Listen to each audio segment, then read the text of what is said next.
নমস্কার, আশা করি সবাই খুব ভালো আছেন। মনের কোণে নতুন একটা ব্লগে আপনাদের অনেক অনেক স্বাগত। আজ থেকে তো ছেলের এক্সাম শুরু। লাস্ট টাইম ওর প্রিপারেশন চলছে। ওর পিপা কোনো ইম্পর্টেন্ট জিনিস হোয়াটসঅ্যাপে পাঠিয়েছে, ওটা দেখেই ও একটু লার্ন করছে। পরীক্ষা শুরু হবে 9:30 থেকে। ওর পাপা ওকে নিয়ে যাবে, আর 12:30টায় ছুটি হলে মা গিয়ে নিয়ে আসবে। ছেলে তো রেডি হয়ে বসে রয়েছে, কিন্তু সমস্যা হলো এই বৃষ্টি। সকাল থেকে মুষলধারায় বৃষ্টি হচ্ছে, জানেন। এই বৃষ্টিতে রেনকোট ছাতা কিছুই মানবে না।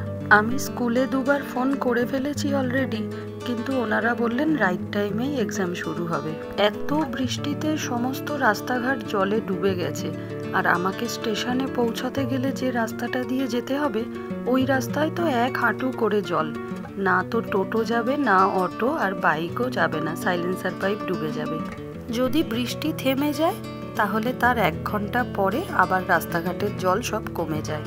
তবুও ছেলেকে রেনকোট পরিয়ে ওর পাপা বলল বেরিয়ে যাই, না হলে রাইট টাইমে পৌঁছাতে পারবো না। রাস্তায় গিয়ে দেখুক কি অবস্থা। চলুন ছেলেকে এবার একটু রেডি করে দিই। না, পারেনি জানেন স্কুলে পৌঁছাতে। ফিরে এসেছে, কোনো মতেই গাড়ি গেল না, আর হেঁটে যাওয়া তো সম্ভব নয়, অনেকটাই রাস্তা। তাই আমি স্কুলের প্রিন্সিপাল ম্যামকে ফোন করে জানালাম। ওনারা বললেন যে ঠিক আছে, দেরি করে আসলেও কোনো ব্যাপার না, ওকে অ্যাকসেপ্ট করা হবে।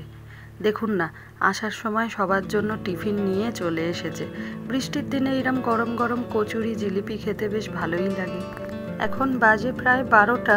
মা সব রান্নাই করে দিয়েছে, দিয়ে ছেলেকে আনতেও চলে গেছে জানেন। এই যে ডাল হয়ে গেছে, ঢেঁড়স আলু ভাজা, নিচে একটা তরকারি আছে, আর এটা হলো ডিমের তরকারি।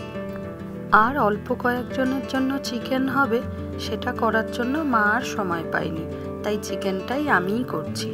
বৃষ্টিটা এখন একটু থেমেছে, কিন্তু আকাশের অবস্থা খুবই খারাপ। ছেলেটা ভালোই ভালোই বাড়ি ফিরে আসতে পারলে হয়, না হলে সকালের মতো আবার ভিজতে হবে। দুপুর এখন 2টোর মতো বাজে। বৃষ্টি শুরু হওয়ার আগেই ছেলে বাড়ি ফিরে এসেছে, আর আবার শুরু হয়েছে বৃষ্টি। দেখুন, সেই ছোটবেলা থেকেই কচু গাছের ওপর জল ঢেলে আমরা খেলতাম জানেন। ওই যে কচু গাছের পাতাটা যে ভেজে না, আর আমরা জোর করতাম যে ওকে ভিজিয়েই ছাড়বো। দারুণ খেলা হতো এটা। জানলা দিয়ে কচু গাছগুলোকে দেখছি আর ছোটবেলার কথা মনে করছি। এই যে ছেলেকে খেতে দিয়েছি, ওর খাওয়া হলে আমরা খাবো। মাসির বাড়ি তো ওর স্কুলের কাছেই, তাই মাসি ওর জন্য একটু ফ্রাইড রাইস আর মাটন পাঠিয়ে দিয়েছে। ওটা নিয়েই ও খেতে বসেছে। ও খেয়ে নিক, তারপর আমরা খাওয়া দাওয়া করব। ততক্ষণে ওর পাপাও ফিরে আসবে, তাহলে একসাথেই খেতে পারবো। আজকে আমাদেরও ডিম রান্না হয়েছে, কিন্তু কালকের যে কাতলা মাছটা হয়েছিল, আমি কালকে মাছ খাইনি, তাই মা বেছে বেছে সব থেকে বড় মাছটাই আমার জন্য রেখে দিয়েছে। কারণ আমি বাড়ির মধ্যে খুব মাছ খেতে ভালোবাসি, আর কেউ সেরকম মাছ একটা পছন্দ করে না জানেন। চলুন খেয়ে নিই। দুপুর এখন 3টের মতো বাজে। ছেলের কোয়েশ্চেন পেপারটা দেখতে বসলাম। ছেলের আজকে মন মেজাজ খুব একটা ভালো নেই, কারণ ওর এক্সাম খুব একটা ভালো হয়নি। আসলে নতুন স্কুল, নতুন পড়াশোনা, সব কিছুই তো নতুন, তার উপর সিবিএসসি বোর্ড, একটু তো চাপ থাকবেই। সেই ব্যাপারটাই ও এখনো নিতে পারেনি। তাছাড়া কোয়েশ্চেনটা হয়েছেও খুব টাফ। আমি তো বাংলা মিডিয়ামের স্টুডেন্ট, আমার তো মনে হচ্ছে আমি এরকম কোয়েশ্চেন হয়তো ক্লাস 11-এ পেয়েছি। ওকে বোঝালাম এটা তো ফার্স্ট টাইম, এর পরের বার থেকে সব ঠিক হয়ে যাবে, পড়াশোনার দিকে আরও মন দাও, তাহলেই ঠিক হবে। দেখলাম চুপ করে কথাগুলো শুনে কি যেন ভাবলো। যা ভাবছে ভাবুক, এরপর থেকে একটু ভালো করে মন দিয়ে পড়াশোনা করলেই হলো। চলুন ভিডিওটা তাহলে আজ এখানেই শেষ করি।